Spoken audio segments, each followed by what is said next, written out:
Konnichiwa minasan, it is I, ErikaKlash, coming to you all the way from the Dead Moon Circus. And today we're going to be bringing you Sailor Moon Eternal, the movie, news and updates.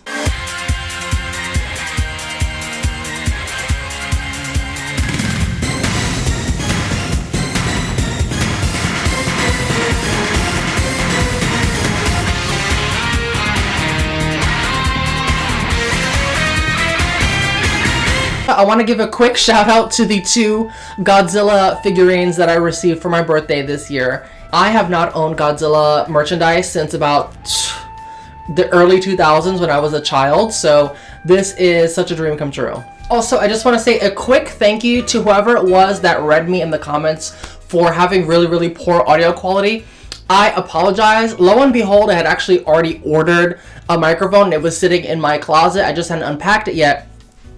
So, I just want to say, hello, ASMR! I have a microphone now!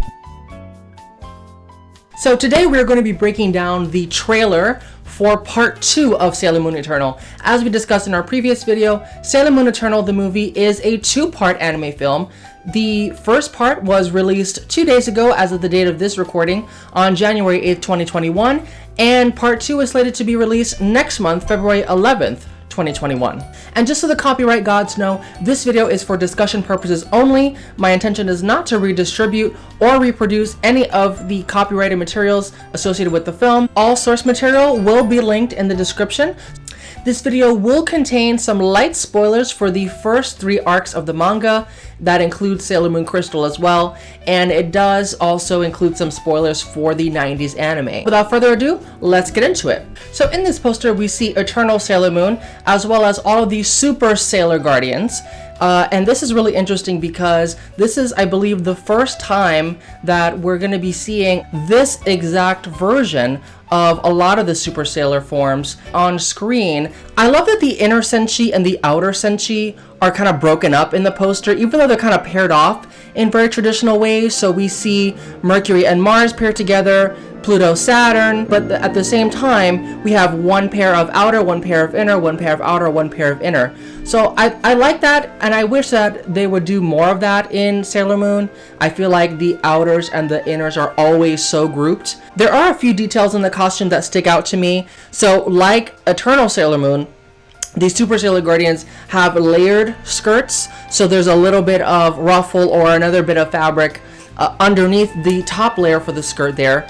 And I believe there's also a bit more uniformity in the stockings slash boots. I don't know quite what it is.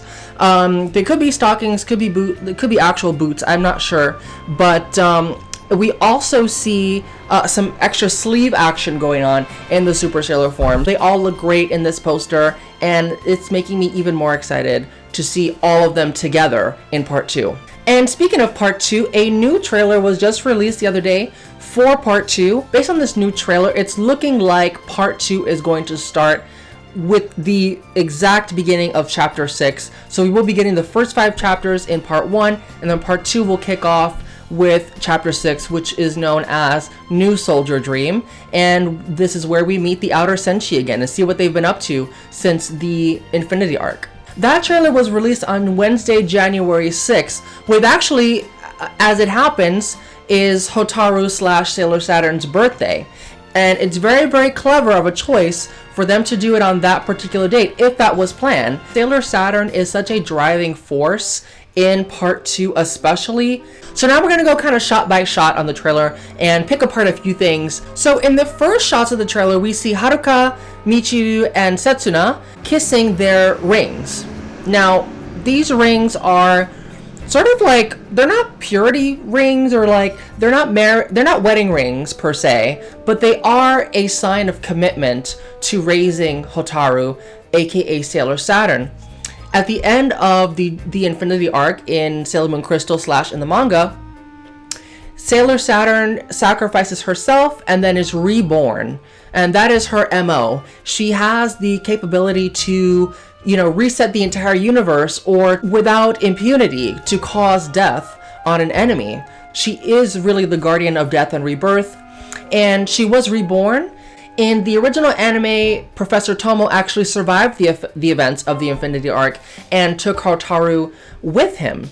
In manga / in Sailor Moon Crystal, the outer Senshi decide to raise Hotaru, and so these rings are a symbol of that commitment, of their love for Hotaru, of their love for each other, and for the life that they're building together. And they are the best lesbian moms you could ever ask for. I'm not actually sure if Sailor Pluto is gay, but we all know that Haruka and Michiru are lesbian lovers. And the three of them together raising Hotaru is such a joy to experience. Reading it in the manga, there were so many beautiful emotional moments in there.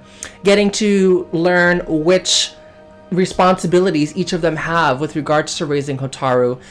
Seeing them just living together. This was something that we didn't really get to see a lot of in the Infinity Arc, so we really get to see the layers pull back on these particular characters. And next we get a hint at Hotaru's reawakening as Sailor Saturn. This shot right here is super duper clever, and if I'm not mistaken, this is a direct panel that they took out of the manga and put into the anime. Now, given that mirrors are such an important symbol in this particular story arc, it's a really, really clever way to get that in there. The ways in which Hotaru really is not only the driving force of the beginning of this film, but she's also sort of the de facto leader of the outer Senshi. It's said very explicitly that Venus is the leader of the inner Senshi.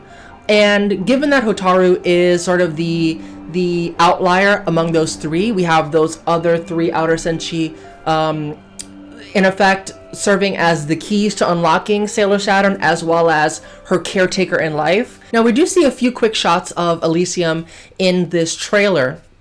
Elysium we saw a little bit in the 90s anime.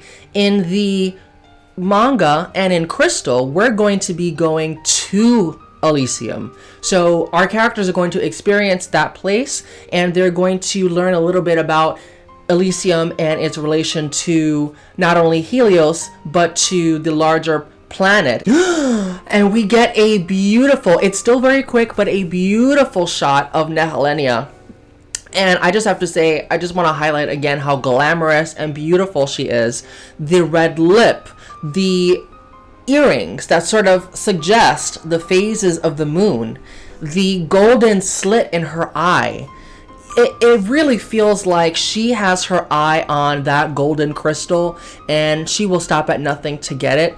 The sort of pale, purpley, ghostly quality of her skin is just absolutely amazing, and I cannot wait to see what she has for us in part 2. And speaking of Nehelenia, the next image really captures the duality between Queen Serenity, the queen of the Silver Millennium, the old Moon Kingdom, and Nehelenia.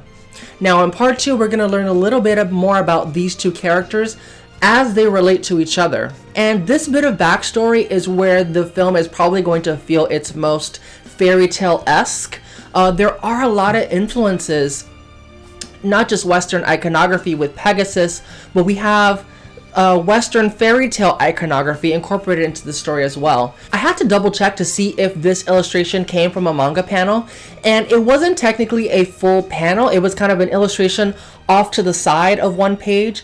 So that really makes me happy to see that they're pulling visuals from the manga and really breathing new life into them, giving them full color illustration, and really fleshing them out. We see some short clips of the Amazonas Quartet, and let me tell you, the Amazonas Quartet, they know how to work their balls. I know that sounds crazy, I know that sounds raunchy, but they really do. That is their specialty, is this sort of circus ball taming thing. It's honestly one of my favorite things about the Dead Moon Circus is that they are all actually, like, they really do feel like a circus in many ways. Now, for those of you that have read the full story of the manga, you know that there is more to these villains than meets the eye.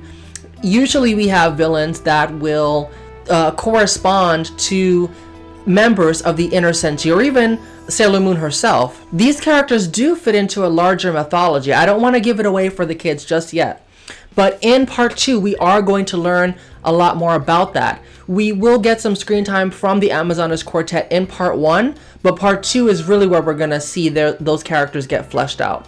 The Amazonas Quartet's true purpose and their true role in the larger mythology of Sailor Moon is going to be revealed at the end of part 2. For those of you that watched the original anime, you know that those characters survived the events of the Dream Arc in that particular universe, but we never see them again. We never hear from them again. We never really get a resolution on their story. And so I'm very, very excited that we're going to get, in this version of the story, we're going to get that proper follow through on these characters. We do see some snippets of the Inner Senshi going into their Sailor Princess forms. This is also something that we did not see in the original anime, if I'm not mistaken. And it's something that we've not seen up to now in Crystal. The ribbons around their necks is what gives it away to me. Unfortunately, we don't get a look at the full Sailor Princess forms, but these looks are going to be gorgeous. They are head to toe, evening gown, sort of strapless or even like very light spaghetti strap gowns. And these are what the Sailor Guardians look like when they are ruling their guardian planets. The fact that each Sailor Guardian has their own princess dress, their own Sailor Power Guardian, which we also meet in this film, their own castle on their own guardian planet, it's just really interesting to think about, and it sets my imagination loose on what life must have been like in the Silver Millennium. All of the Sailor Guardians, you know, kikiing and calling each other up from their home planet, from their castle. It's just one of those nerdy bits of mythology that I really, really love to get from the original source material. Now we see all 10 Sailor Guardians gathering around and harnessing their powers as one unit.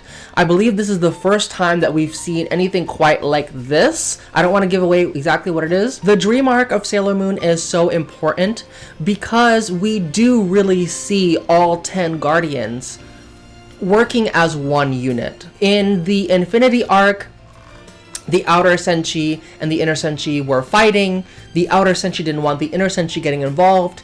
And even in the original anime, there are all these sort of jurisdictional arguments between them. The Outer Senshi saying to the Inner Senshi, oh, the Deathbusters are our problem. We'll take care of them. They are from outside of the solar system. You're not concerned with them.